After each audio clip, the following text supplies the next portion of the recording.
তো বন্ধুরা ওয়েলকাম করছি এই চ্যানেলে আরও একটা নতুন ভিডিওতে। তো বন্ধুরা এই ভিডিওতে কিন্তু আমরা অবশ্যই ইন্ডিয়ার এফসি এশিয়ান কাপের মিডফিল্ডার ডিপার্টমেন্ট নিয়ে কথা বলবো। যেহেতু আমরা আগে গোলকিপার তারপর ডিফেন্ডার নিয়ে কথা বলেছি, আজকের কিন্তু মিডফিল্ডার নিয়ে কথা বলবো এই ভিডিওতে। তো ভিডিওটা না টেনে সম্পূর্ণ দেখতে থাকো বন্ধুরা। তো বন্ধুরা ফার্স্ট যে ব্যাড নিউজটা বেরিয়ে আসছে সেটা হচ্ছে বন্ধুরা সাহাল আব্দুল সামাদকে ঘিরে। এবং সাহাল আব্দুল সামাদ যেহেতু ইনজুরিতে পড়েছেন তার কিন্তু রিকভার করার জন্য অনেকটাই টাইম লাগবে। আগে কিন্তু হোপ করা হচ্ছিল যে তিনি কিন্তু সেকেন্ড অথবা থার্ড ম্যাচে কিন্তু ব্যাক করবেন ইন্ডিয়ান স্কোয়াডে, বাট তিনি কিন্তু ব্যাক করতে পারবেন না। এক্ষেত্রে কমেন্ট একজন জানিয়েছিলেন কিন্তু টুইট করে। তো বন্ধুরা সেক্ষেত্রে কিন্তু দেখা যাক তার পরিবর্তে কে খেলতে পারে। তো অবশ্যই তার পরিবর্তে কিন্তু একটা বেস্ট অপশান হতে পারে ব্র্যান্ডন ফার্নান্ডেজ। তো বন্ধুরা এক্ষেত্রে এবার কথা বলা যাক ব্র্যান্ডন ফার্নান্ডেজকে নিয়ে। তো ব্র্যান্ডন ফার্নান্ডেজ কিন্তু এফসি গোয়ার হয়ে খেলছেন এবং তিনি কিন্তু মনেলো মার্কোয়েজ রোকার আন্ডারে আউটস্ট্যান্ডিং পারফরমেন্স করছেন। হিরো ইন্ডিয়ান সুপার লিগে গোলও করছেন, প্রায় অ্যাসিস্টও করছেন। তিনি কিন্তু বর্তমানে আউটস্ট্যান্ডিং খেলছেন বলাই চলে। তো বন্ধুরা এই ব্র্যান্ডন ফার্নান্ডেজ যদি কিন্তু চান্স পায় তিনি কিন্তু আগুন ঝরাবেন বলাই চলে। তো বন্ধুরা এবারে চলে যাব কিন্তু লেফট উইং পজিশানে, যেখানে রয়েছে কিন্তু লিস্টেন কোলাসো এবং নাওরে মহেশ সিং। তো এদের ব্যাপারে বন্ধুরা একটু কথা বলে নেওয়া যাক। তো বন্ধুরা প্রথমেই কথা বলবো কিন্তু লিস্টেন কোলাসোকে নিয়ে। তো বন্ধুরা লিস্টেন কোলাসো কিন্তু বর্তমানে মোহনবাগানের হয়ে খেলছেন এবং তিনি কিন্তু মোহনবাগান দলের হয়ে আগের সিজনে অতটাও ভালো খেলতে পারেননি, কিন্তু এই সিজনে তিনি কিন্তু আউটস্ট্যান্ডিং পারফরমেন্স করছে। তার গেমের মধ্যে বন্ধুরা পেস দেখা যাচ্ছে, প্রেসিংও করতে পারছেন কিন্তু এই সিজনে। তো তিনি কিন্তু তার রিদিমটা ফেরত পেয়েছেন বলাই চলে। তো বন্ধুরা এবার চলে যাব কিন্তু নাওরে মহেশ সিংয়ের দিকে, যিনি কিন্তু বর্তমানে ইস্টবেঙ্গলের হয়ে খেলছেন এবং ইস্টবেঙ্গলের হয়ে কিন্তু আউটস্ট্যান্ডিং পারফরমেন্স করে যাচ্ছেন এবং পাশাপাশি ইন্ডিয়ান টিমে চান্স পেলেও কিন্তু তিনি আগুন ছোটাচ্ছেন বলাই চলে। তো বন্ধুরা ইগোস টিম্যাচ কিন্তু তাকে ট্রাস্ট করা শুরু করেছেন। তো বন্ধুরা এই যে নাওরে মহেশ সিং তিনি কিন্তু একজন আউটক্লাস প্লেয়ার বলাই চলে, একজন রাইজিং স্টার হতে চলেছে কিন্তু ইন্ডিয়ান ফুটবল টিমে। তো বন্ধুরা এক্ষেত্রে কিন্তু নাওরে মহেশের নামটা মনে পড়লে কিন্তু আমরা ইরাকের ম্যাচটা মনে পড়ে যায়। ইরাকের সাথে কিন্তু একটা আউটস্ট্যান্ডিং গোল করেছিলেন কিন্তু নাওরে মহেশ সিং, এবং কিন্তু বন্ধুরা এই প্লেয়ারটি কিন্তু ডিজার্ভ করে প্লেইং 11-এ থাকাটা। তো বন্ধুরা পরবর্তী খেলোয়াড় কিন্তু সুরেশ সিং ওয়াংজাম, যিনি কিন্তু সেন্টার ডিফেন্সিভ মিডফিল্ডের পজিশনের খেলোয়াড়।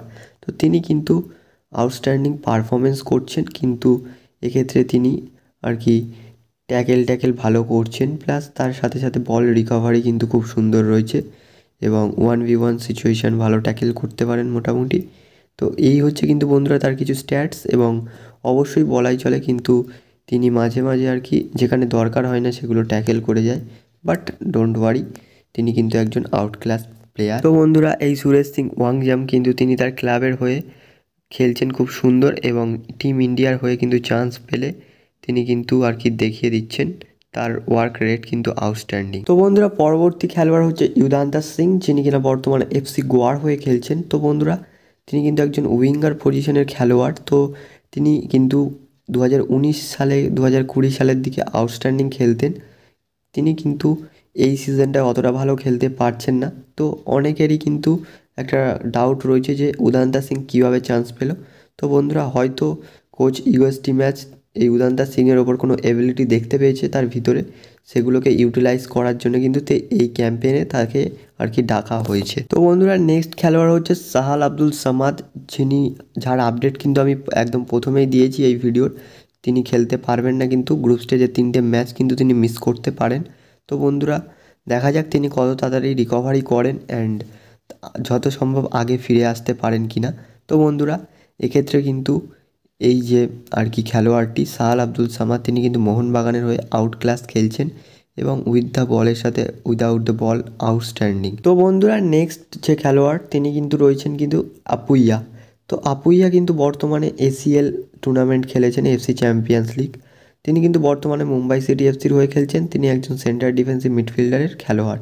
তো বন্ধুরা তিনি কিন্তু আউটস্ট্যান্ডিং খেলছেন কিন্তু এই সিজনে, অ্যান্ড তিনি কিন্তু ট্যাকেল ভালো করছেন, প্লাস তার সাথে সাথে কিন্তু নিজের জন্য স্পেস ক্রিয়েট করে নিজেদের টিমমেটকে হেল্প করা থেকে শুরু করে নানা রকম হেল্প করছেন কিন্তু, এবং তিনি কিন্তু বর্তমানে একটি প্যাকেজ টাইপের তৈরি হয়ে গেছে আর কি। তো বন্ধুরা এই আপিয়া রাল থেকে কিন্তু আমরা 3টে ম্যাচেই আর কি দেখতে পারি, দেখার চান্স খুব বেশি রয়েছে। তো বন্ধুরা নেক্সট প্লেয়ার হচ্ছে দীপক টাংরি, যিনি কিন্তু যার মেন পজিশন হচ্ছে সেন্টার ডিফেন্সিভ মিডফিল্ডার, কিন্তু তিনি সেন্টার ব্যাক খেলতে পারেন, রাইট ব্যাকও খেলতে পারেন। তো বন্ধুরা অনেক সমর্থকই কিন্তু পুইটিয়াকে দেখতে চাইছিল এই দীপক টাংরির জায়গায়, কারণ পুইটিয়া কিন্তু আউট ক্লাস খেলছে ওড়িশা এফসির হয়ে। তো বন্ধুরা স্পেশালি আমিও কিন্তু দেখতে চেয়েছিলাম পুইটিয়াকে। তো বন্ধুরা নেক্সট প্লেয়ার হচ্ছে অনিরুদ্ধ থাপা, যিনি বর্তমানে কিন্তু মোহনবাগান দলের হয়ে খেলছেন, কিন্তু তিনি মোহনবাগানের হয়ে যে 12টি ম্যাচ খেলে ফেলেছেন, তো সেই ম্যাচগুলি কিন্তু অতটা এফেক্ট ফেলতে পারেননি কিন্তু এই অনিরুদ্ধ থাপা, কিন্তু তিনি ন্যাশনাল টিমের হয়ে কিন্তু ভালো খেলছেন বর্তমানে। তো বন্ধুরা ঠিক সেই কারণের জন্যই হয়তো এই অনিরুদ্ধ থাপাকে নেওয়া হয়েছে। অ্যান্ড বন্ধুরা অনিরুদ্ধ থাপার কিন্তু এক্সপিরিয়েন্স রয়েছে এই এএফসি এশিয়ান কাপ খেলার, এবং তিনি কিন্তু গত আসরে কিন্তু থাইল্যান্ডের এগেনস্টে কিন্তু গোলও করেছিলেন। তো বন্ধুরা আমার পয়েন্ট অফ ভিউ থেকে কিন্তু আমি অ্যানালাইসিস করলাম। তো অবশ্যই তোমরা কিন্তু অবশ্যই কমেন্ট সেকশানে জানিয়ে দিও যে কোন প্লেয়াররা কিন্তু স্টার্ট করতে চলেছে তো তোমাদের মতে। তো বন্ধুরা এই ছিল স্পেশালি আজকের ভিডিও, অ্যান্ড নেক্সট টাইম কিন্তু আমি ভিডিও বানাবো ফরওয়ার্ডদের উপর, তো সেই ভিডিওটা কিন্তু খুব শীঘ্রই আসছে। তো বন্ধুরা তাই বলছি চ্যানেলটা সাবস্ক্রাইব করে রাখো, অ্যান্ড বন্ধুরা এই ভিডিওটা লাইক করে দাও একটি করে।